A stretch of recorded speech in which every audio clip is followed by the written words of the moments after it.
the main argument now is that Ukraine is winning, and when they show towards the evidence, it's because the Russians are taking massive casualties and the Ukrainians are recapturing territory. But when you look at the reparation of remains or exchange of dead soldiers, you see often the ratio being like 1 to 20, even 1 to 40. It's a just huge amount of dead Ukrainian soldiers vis-a-vis relatively low numbers of Russian.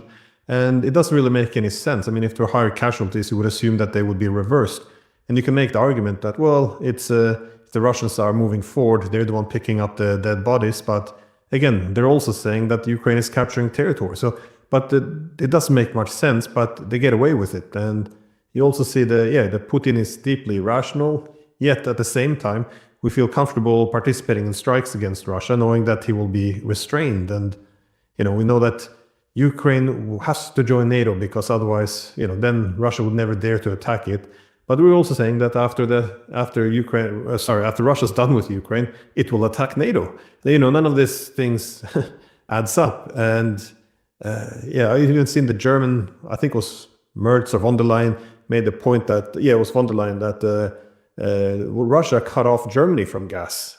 When all the record is there that it was the other way around. It's just, it's like saying we have to continue the war to force Russia to negotiate. At the same time, it's the Europeans that refuse to pick up the phone and talk to the Russians for more than 4 years. It's very confusing to follow this kind of logic. That's what I meant when you said the Europeans seem to believe this as well as the Americans. But is this deliberate to push a long war, or do you just? I'm just wondering how much is ideological indoctrination and how much is deliberate strategy here. Well, let's just talk a little bit about the casualty number or numbers. The New York Times had this piece on the relative balance of casualties. Casualties meaning killed in action plus wounded. And then they also had numbers of soldiers killed on both sides. Apparently the New York Times article was based on a study that had been done by a think tank in Washington, D.C., the CSIS. And the argument was that roughly around 450,000 Russians had died, and somewhere between 125 and 150,000 Ukrainians had died. So let's take the high-end number for the Ukrainians, which is 150,000. And again, the Russian number is 450,000. That's a 3-to-1 ratio. That means that 3 Russians have died for every Ukrainian. This is simply unbelievable. This cannot be the case. I don't understand where these numbers come from. First of all, the main killer on the battlefield is artillery. And throughout most of the war, the estimates are that the Russians have had at least a 5-to-1, if not a 7-to-1 or 10-to-1 advantage in artillery.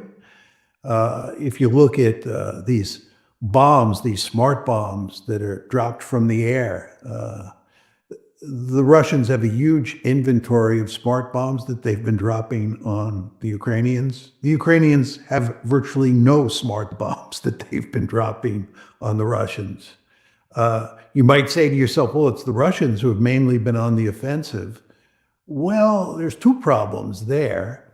One is that the Ukrainians have launched a large number of offensives. Remember the Kursk offensive? Remember the famous June 4th, 2023 offensive, the one that was going to result in a blitzkrieg that took the Ukrainians to the Sea of Azov and cut the Russian front lines in half? In 2022, the first year of the war, the Russians suffered 2 defeats because the Ukrainians launched major offensives in Kherson and Kharkiv. And then we hear about all these Ukrainian counterattacks these days. Those are offensive operations. So the Ukrainians have been on the offensive for a good part of the war, and therefore, You can't make the argument that they've been on the defensive, and because the defense suffers less casualties than the offense does in almost all cases, we should not be surprised by that number that the New York Times uses. So you can't justify those numbers that way. It just makes no sense at all. And I think, if anything, that we're going to find out that the Ukrainians lost probably around, or have lost, probably, and here when I say lost, I mean killed in action, around 1 million men. I think the argument that they've lost 150,000 is ludicrous. It just makes no sense at all. And nevertheless, this is reported as fact, and it is a set of facts. What I'm describing is a set of facts that all sorts of people use to assess what the situation is between Russia and Ukraine and what we should do moving forward. And if you believe these numbers, which again, I think are ridiculous, you can justify upping the ante and trying to help Ukraine really clobber the Russians and knock the Russians off as a great power, finish them off as a great power. And lots of people talk that way. And you just sort of say to yourself, are they making all of this up? Are they making these numbers up? Do you think the New York Times is making these numbers up? I don't think they're making them up. I think they really believe them. Again, there may be all sorts of motivated biases at play here that they are not aware of. But putting that aside, the fact is the elites have told themselves a story that they believe, and they continue to march forward based on these false narratives. It's just, I don't understand the political debates anymore in the West because, well, building on what you said, if you go, for example, back to the 2023 counteroffensive of the Ukrainians, it was evident from, well, pretty much the first day that this was going to end in disaster. And you know, because the Russians had pulled back from Kherson and Kharkov, they had to tighten up the defensive lines, and it looked as if the Ukrainians going to run into a brick wall. But I noticed as soon as we made, or at least I made the point that this was going to end in disaster, this was kind of condemned as, well, why would you take wind out of, out of the sail of Ukraine? Like, of that's a pro-Russian thing to say. Of course, this is going to be success. You saw the same with Kursk. I mean, I think most people knew this was going to be a horrible disaster. Why would you leave your defensive position, go out in the open within hostile territory? And they were slaughtered in horrible numbers. Yet everyone had to fall in line and pretend as if this was a good idea. And you could say the same with the Nord Stream. Everyone had to go around pretending that this was Russian, and now we see this. Everyone has to go and pretend that the Ukrainians are winning. We have to look away from all the available facts. It's just very strange that this is where we are, where like objective reality doesn't have any value of its own. Everything seems to be only assessed by the extent to which you're applauding the right team. And if you're applauding the Ukrainians, then you have to pretend everything is a brilliant success and look away from the horrific defeats and horrible casualties. And otherwise, you're supporting the Russians. I mean, it's like we're watching a football game. This is pretty much where we are. Have you seen this before, or is this because there's a lot of commonality between many wars, and I know you shouldn't. It's the same with the sanctions. If you say the sanctions aren't going to work, I noticed that from the first day as well. That was seen as being a pro-Russian statement because you undermine support in the sanctions. But are these? I mean, social constructivists who want to just elevate or make people support the wars, or is there something else to this? Because it's very hard to assess why reality means so little and why there's this obligated adherence to narratives. Well, a couple points. There's a very famous book entitled "Truth is the First Casualty." And the argument is that when a war breaks out, because the propaganda machines on both sides immediately go to work, the end result is that truth gets washed out of the picture and propaganda becomes of enormous importance. The case I know best where you saw this was during the Vietnam War. And some of it revolved around casualty counts, or what were then called body counts. And there was tremendous pressure put on the American military to inflate body counts because you really needed an indicator of success. The American public was saying, what kind of progress are we making here? What are the indicators that we're actually making progress? And of course, President Johnson and his lieutenants as well put pressure on the American military to indicate that we were, or give indicators that we were making great progress against the Viet Cong and the NVA. So body counts became the principal instrument for convincing the upper echelons of the Johnson administration and the public that we were winning the war. And you created this fantasy world where huge numbers of Vietnamese were dying, and therefore the storyline was that we were winning the war. And in fact, everybody who was involved in the process fully understood that we were acting in extremely dishonest ways for the purpose of satisfying the commanders who wanted to be able to make the case that we were winning. And if you look at a lot of the battles that took place during the war, we suffered enormous casualties. And in many of those cases, you could argue we won, but if we won, we barely won. But nevertheless, we described those battles as great victories. We went to great lengths to make it look like we were winning when we weren't winning. And this is why we lost the war. We were not making progress. If you actually look at what people like Johnson and others actually knew, and this even includes Westmoreland, what they actually knew about what was going on the battlefield from 65 on, remember we go in March 65 in a big way, they understood that we were in deep trouble. And despite the fact that they kept spinning these stories that we were doing well, that the body counts proved that, they understood at the same time that we were not doing well. And they were constantly searching for the magic formula, which they could never find. And never did find, and therefore we lost the war.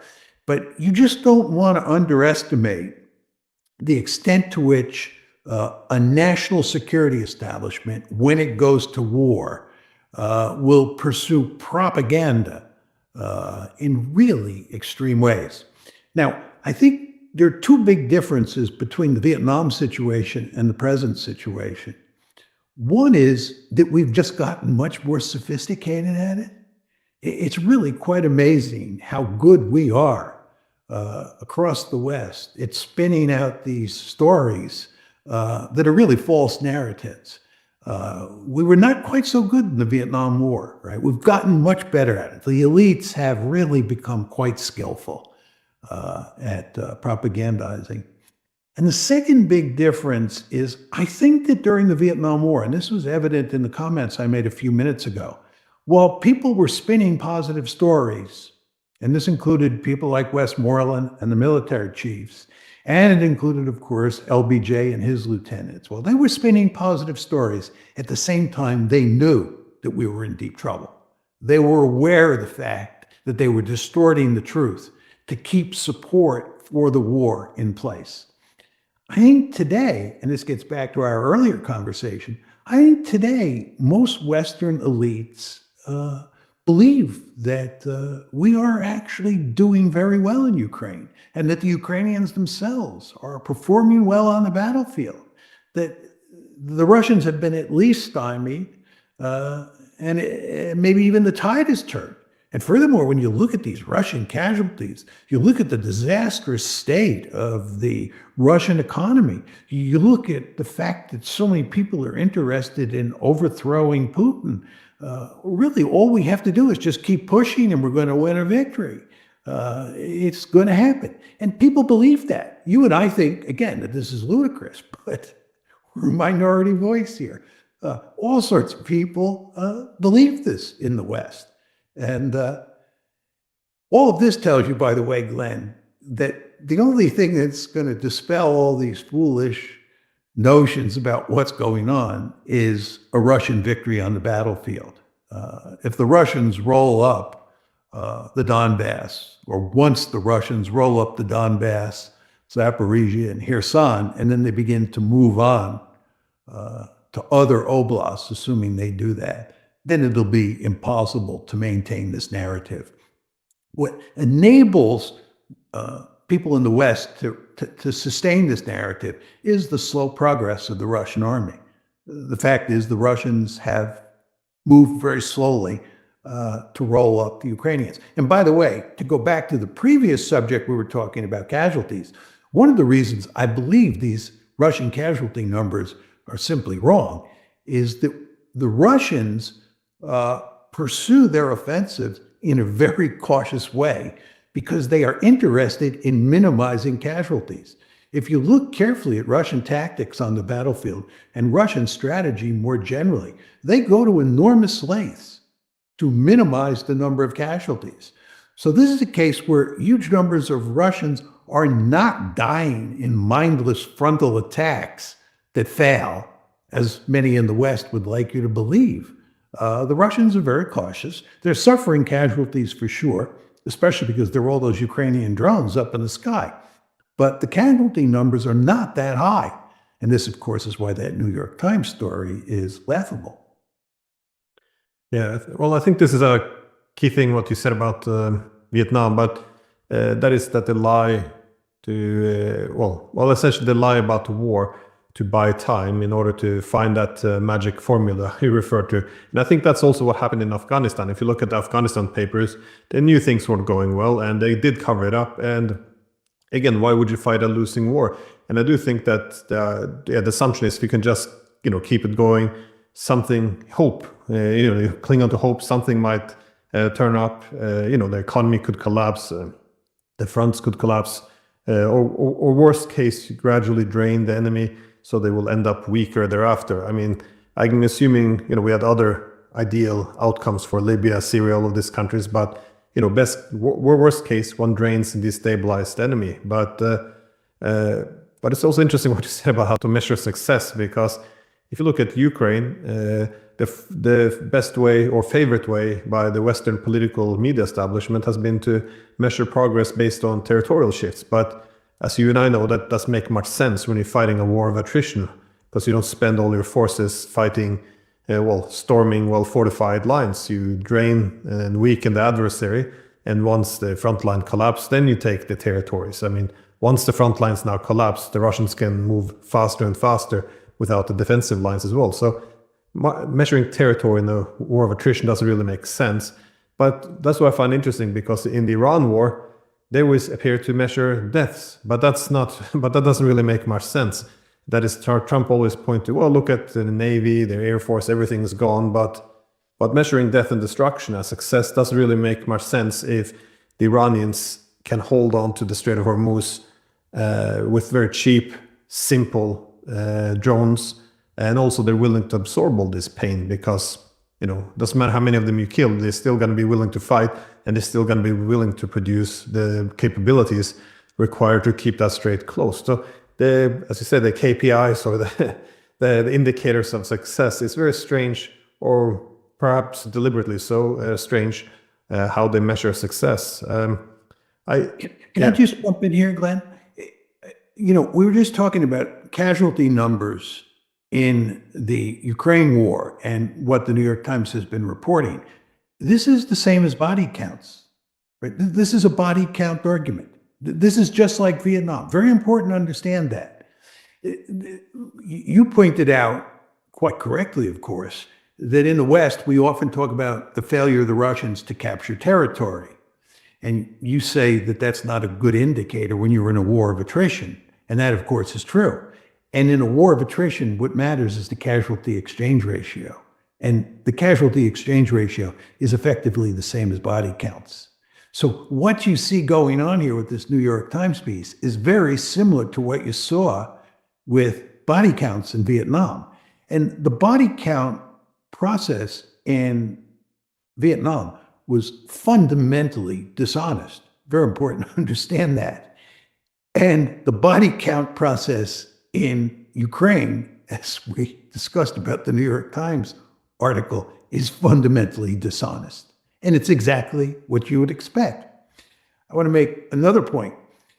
Very important to understand that the Vietnam War and the Ukraine War were ground wars, or are ground wars, or is a ground war in the Ukraine case and was a ground war in the Vietnam case. I have to get my tenses right here. There were ground wars where armies were crashing into each other and huge numbers of people were dying. So body counts or casualty exchange ratios mattered. In the Gulf, in the Iran war today, there's no ground war. Remember that the initial part of the war from February 28th to April 8th was fought in the air. That was the air war from February 28th to April 8th. Then the air war ended. The bombing effectively ended, except for two minor blips later on we could talk about. But the air war basically ended, and we segued to a blockade. It was April 13th when we moved to a blockade. And the blockade ended when we signed the Memorandum of Understanding. That was June 17th. So we went from a bombing campaign to a blockade, and we never launched a ground offensive.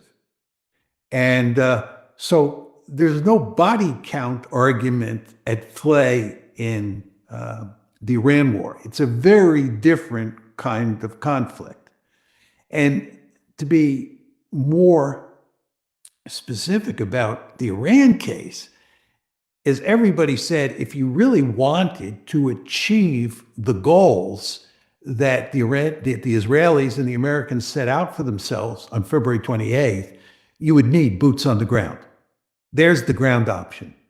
And we were unwilling on February 28th, and at any point since then, to put boots on the ground, at least in any meaningful way. So we've never gone near that ground option, because when you go to the ground option, that's when you really suffer serious casualties. And when you suffer really serious casualties, it becomes much more difficult to justify the war.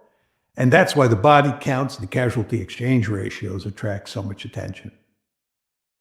So, no, I agree. But also, yeah, with Iran, we would have thought the US would have greater success, though. That is, it did stay away from the ground war because as a naval power such as the United States, history suggests it should stay out of ground wars, be it Vietnam, Iraq, that this is not playing to America's strength. But in Iran, you had naval power, air power. So it should, I guess, have assumed the greater success on the American side. On the other hand, you can't really win a war with air power alone either.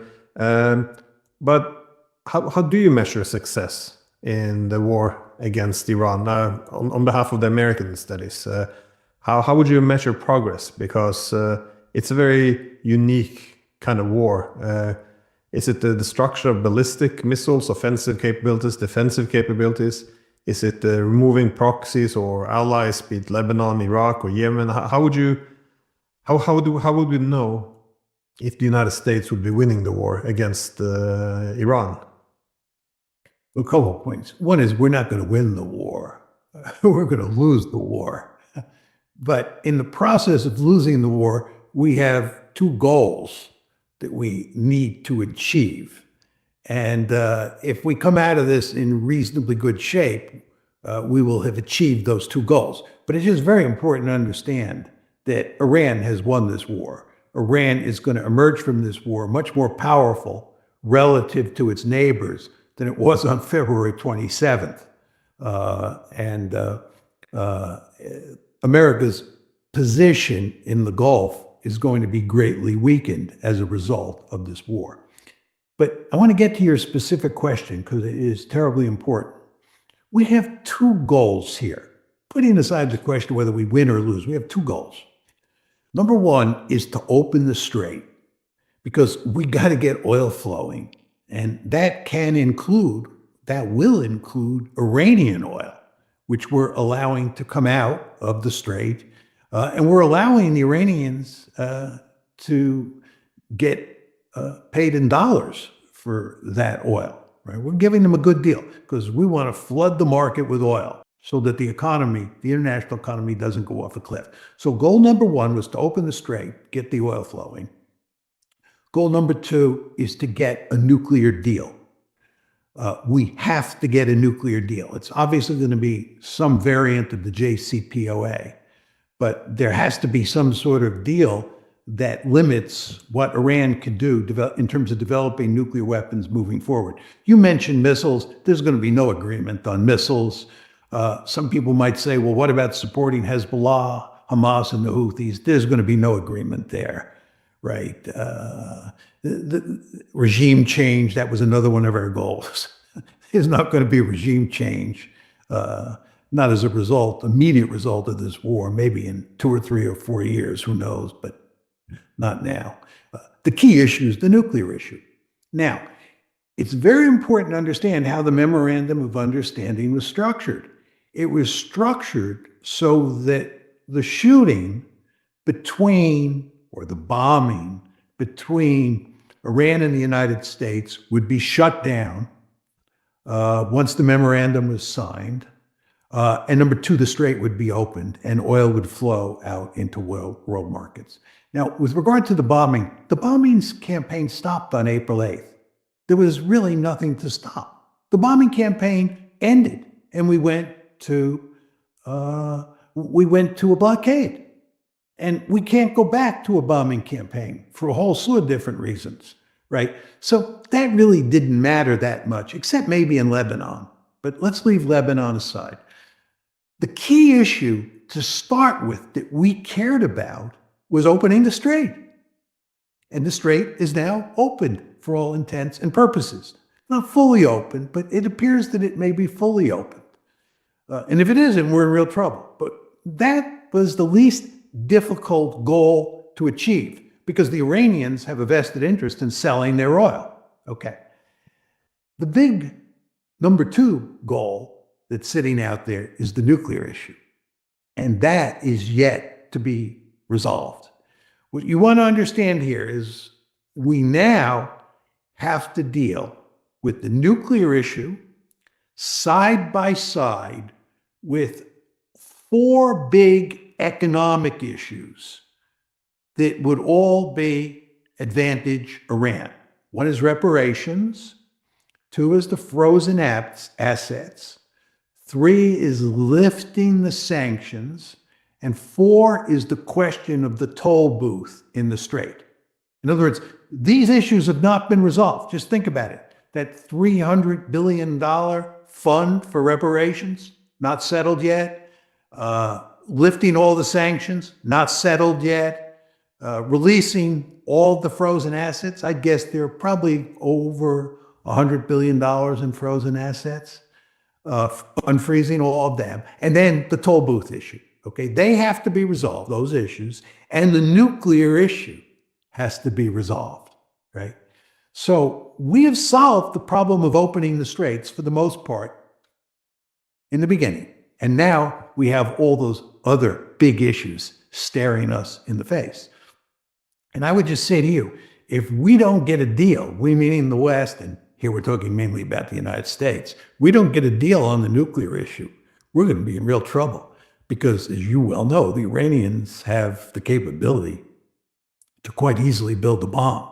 And if we don't have something like a revised version of the JCPOA, what's going to stop them from building a bomb? So there's going to be very powerful incentives on us to get that deal, which means that we're likely to have to make major concessions to the Iranians on those 4 big economic issues that the Iranians care about. So there's a lot of negotiation to be done.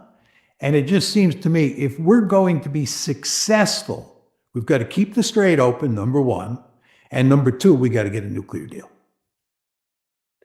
Well, if those were the only 2 objectives, that is a nuclear deal and get the oil flowing, it would be achievable because, well, the Iranians weren't pursuing nuclear weapons before this war, and the oil was flowing before the war as well. But as you said, there's a new objectives now. The MOU makes it very clear there's no going back to the old status quo. So the Iranians, I think they're worried as well because on one hand, it's hard to imagine the US implementing all the things it signed under with the MOU, that is ending all sanctions, getting Congress on board, giving $300 billion in reparations, accepting the toll booth or fee or whatever one wants to refer to it. It's very hard to see this being acceptable. At the same time, there's no good military option unless, Israel might be able to instigate a civil war in Lebanon, or the US could pressure Iraqi government to shut down some Iranian militant groups. I mean,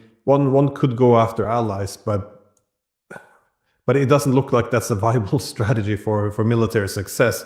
So I'm just, what do you think the strategy is here? Will they take a horrible peace deal, or will they take a non-existent military option, or how are you assessing what's likely based on American strategy here, or how you see the strategy at least? Well, this is a great question. Let's just talk this through.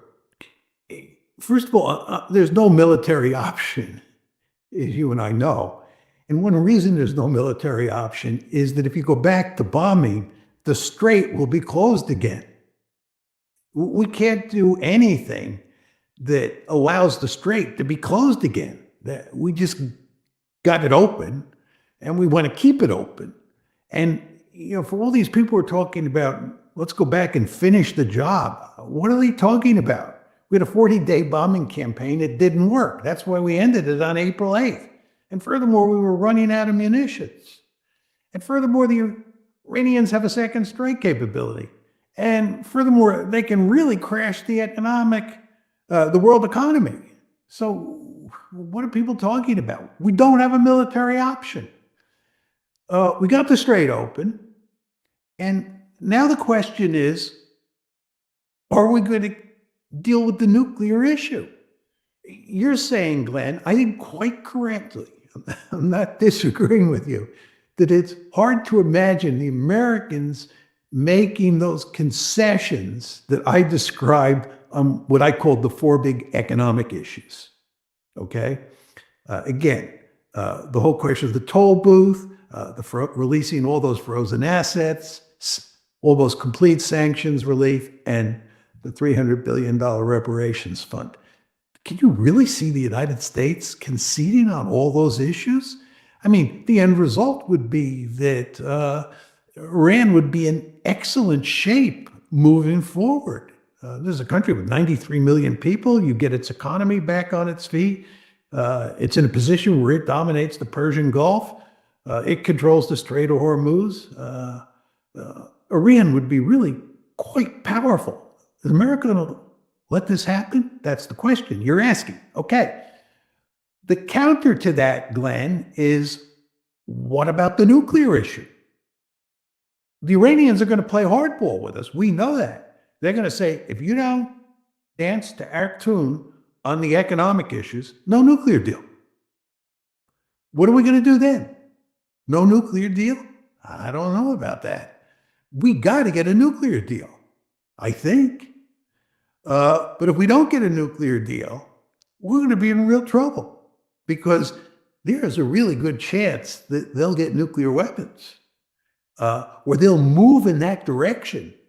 And this will cause the Israelis to think about using their nuclear weapons, Israeli nuclear weapons, against Iran. So the potential for disaster here. So we have a very powerful incentive to get a nuclear deal. Trump has a very powerful incentive to put this behind us. Just to come at this from a slightly different angle. You understand that the Iranians wanted to deal with the nuclear issue up front. Remember, I described the Memorandum of Understanding as dealing first with opening the strait, ending the shooting, that's one, and then later dealing with the nuclear issue and those big economic issues, okay? The Iranians were smart. They put the nuclear issue at the rear end of the negotiations because they knew it would give them huge leverage down the road. If they negotiated the nuclear deal and the strait deal now, right, and then later they moved to the economic issues, they'd have no leverage. The only thing that gives them leverage, they no longer have leverage because they control the strait, because they've opened the strait. Their leverage now rests with the nuclear issue. They were smart to keep the nuclear issue until the end. So they have a lot of leverage over us, and we have a vested interest in caving to them, fulfilling the various agreements that make up the Memorandum of Understanding. But maybe that won't happen. But the end result is we won't get a nuclear deal.